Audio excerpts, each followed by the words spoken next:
Sa Blue Corner dive site nagpunta ang grupo namin.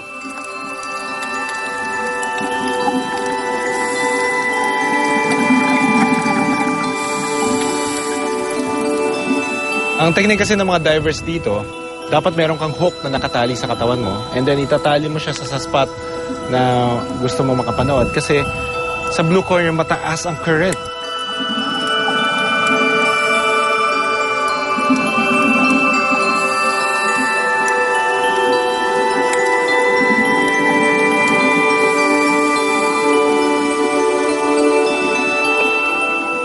Maya-maya pa, dumating na ang mamig na residente sa dive site.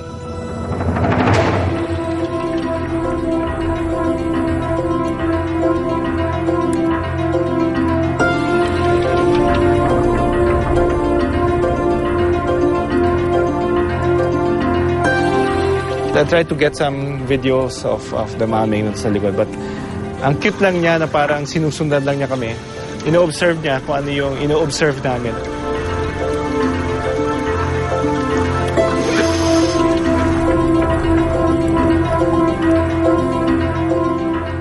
Parang sinasabi niya na para ito yung, sige, enjoy lang kayo dito sa place ko.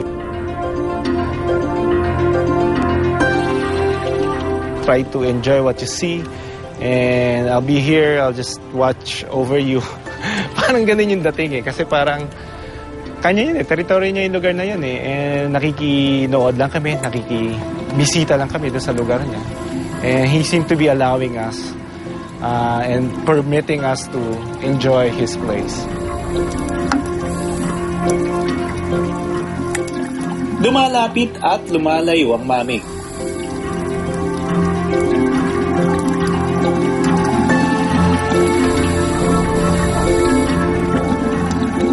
Patuloy kaming iniikutan.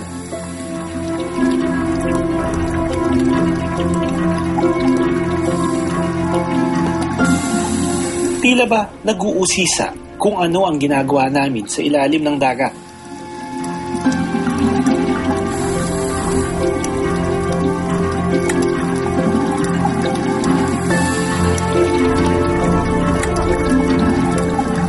Ito ang una kong malapitang engkwentro sa maming.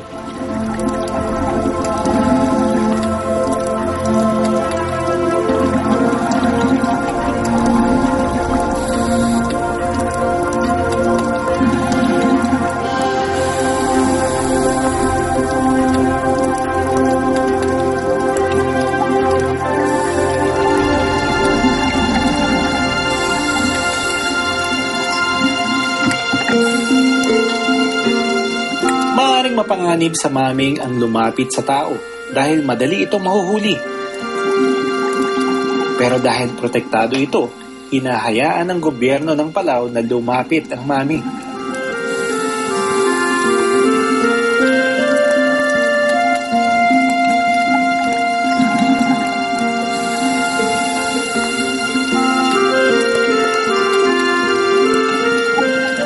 At may mas malaki pa raw sa kanya.